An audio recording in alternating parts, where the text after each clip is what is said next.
now I am going to teach you the last chapter of the economics, that is the consumer right. That is the consumer right. We all of us are the consumers. हम लोग जितने भी लोग हैं सब लोग consumers हैं. तो हम कंज्यूमर्स हैं, तो कंज्यूमर्स में पहली चीज दिखाई गई है. तो आप ये पेपर कटिंग लगी हुई है, देखिए. DU teacher gets 45,000 for the flat phone bill. ठीक है. तो दिल्ली यूनिवर्सिटी का कोई टीचर था जिसने फ़ोन खरीदा था और वो फ़ोन गड़बड़ निकला, तो उसको 45,000 मिले. देखिए, इंश्योरेंस फर्म पे 7,000 फॉर थेफ्ट, चोरी के लिए 7,000 पेड किया. Rohini society to compensate hired owner. ये चीज़ें जो है वो कंज्यूमर्स के लिए हैं. Bank find the 15 crore for the supply services. ठीक है. Insurance for made for the depending, मतलब कि कंज्यूमर्स को मिलता है.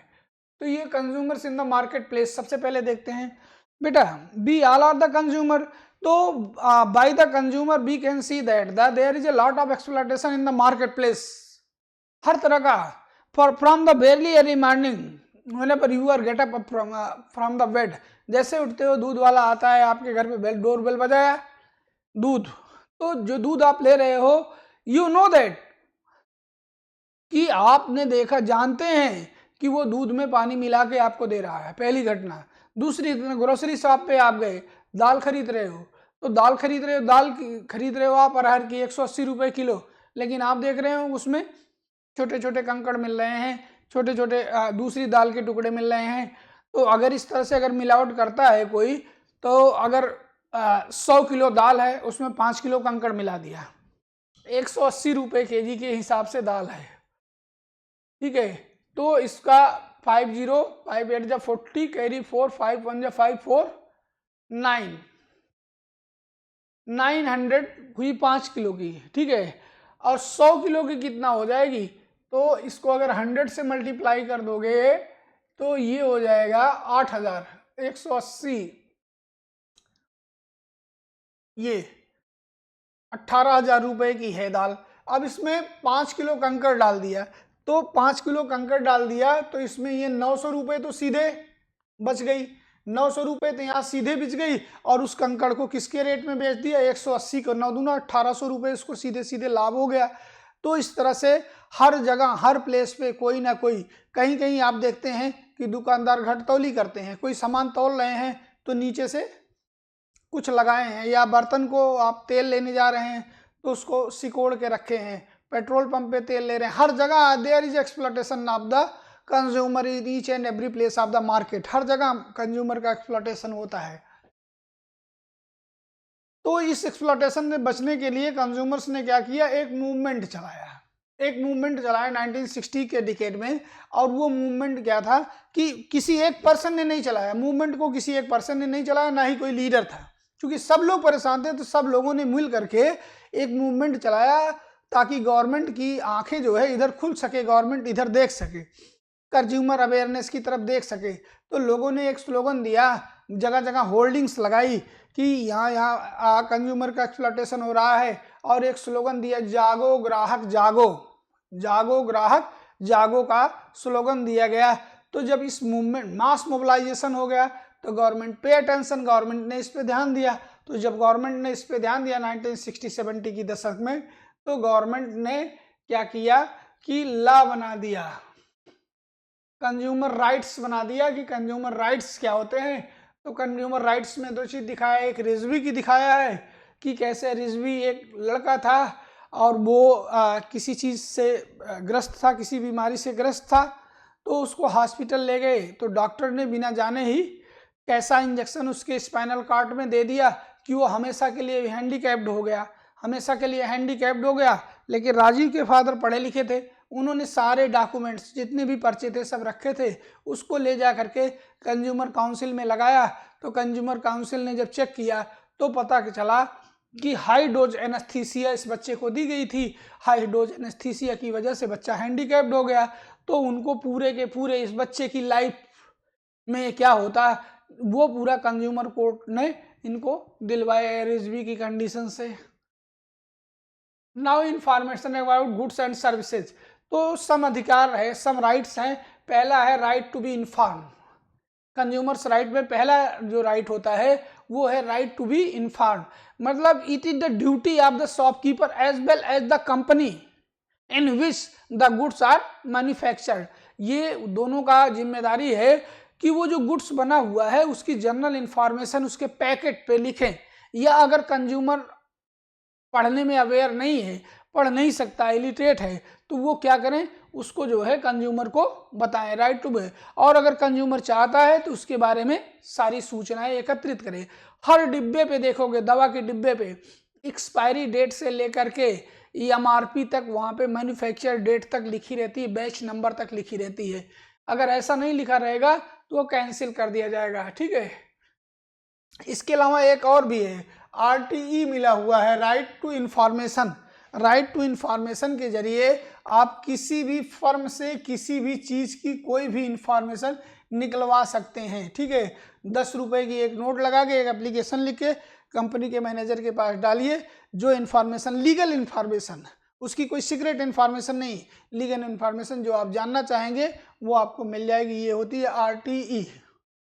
2005 में आरटीई एक आपका आरटीआई आपका फंडामेंटल राइट बन गया है। दूसरा दूसरा आपका जो कंज्यूमर राइट है वो राइट टू चूज।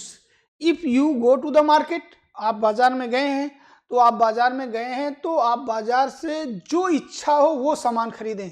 कोई आपको प्रेस नहीं कर सकता है कि जैसे आप किसी दुकानदार के यहाँ एक टूथपेस्ट खरीद रहे हैं और वो आपको फोर्स करने लगे कि ये टूथपेस्ट आपको तभी मिलेगा जब आप ये ब्रश खरीदेंगे, तो this is a wrong practice. Against this practice you can go to the consumer court. आप कंज्यूमर कोर्ट जा सकते हैं ना। तो राइट टू चूज मतलब एक सामान को लेने के लिए एक से ज़्यादा दुकानों पे आप जा सकते हैं, बार्गेनिंग कर सकते हैं, जो आपको पसंद आए आप उसको खरीद सकते हैं। This was the second law. And third law is a very important, right to seek redressal. Right to seek redressal. Right to seek redressal में होता है if you have to purchase anything from the market and you have take a receipt from the shopkeeper, or you and seeing the warranty of that particular things, and that particular things damage within the warranty period में वो damage हो जाता है, तो through that receipt you can go to the consumer forum. आप consumer forum या consumer court जा सकते हो, और ऐसी कंडीशंस में राइट टू सीक रिड्रेसल के तहत आपको the compensation till the degree of the damages, आपको कंपनसेशन मिलेगा। जैसे आपने हाकिन्स का कुकर खरीदा और 5 साल की वारंटी है, 4 साल में कुकर दब गया और किसी को चोट लग गई, आंख जल गई, कुछ जल गया, तो वो कुकर के दाम के साथ साथ उस व्यक्ति को जो जला हुआ है उसके इलाज में कितना खर्चा होगा, कैसे होगा, ये सारी चीजें उसको देना पड़ेगा। ये राइट टू सीक रिड्रेसल होता है।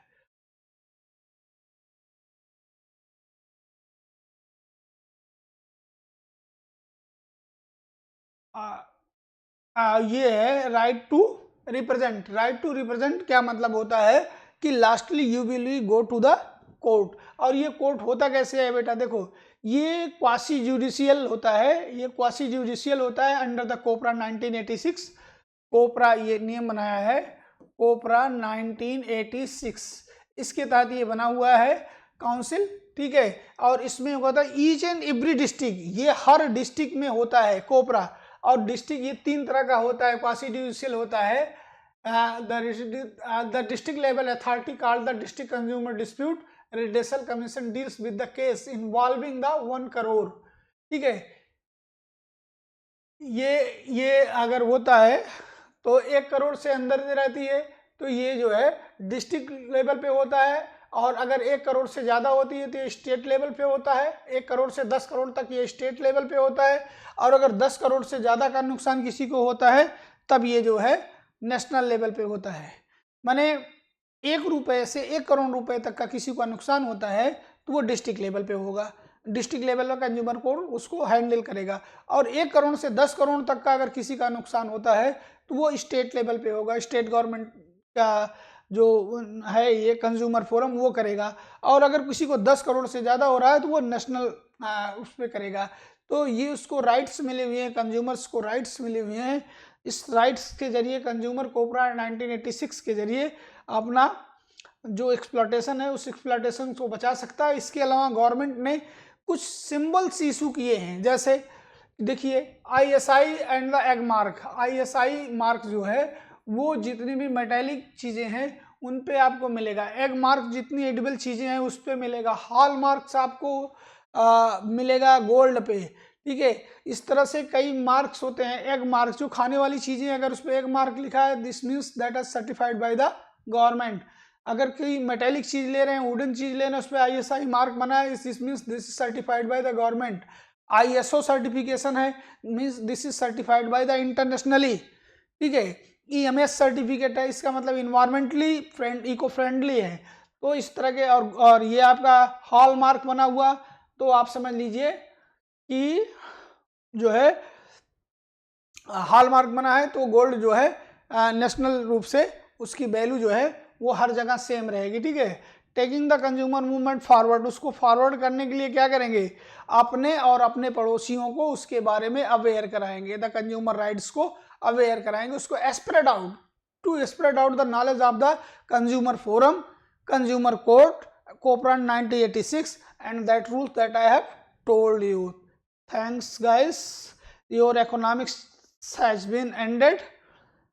By this way you are seeing that your syllabus has been ended very shortly because there was a lack of time, that's why I teach you very fastly, but I hope you will be able to understood it.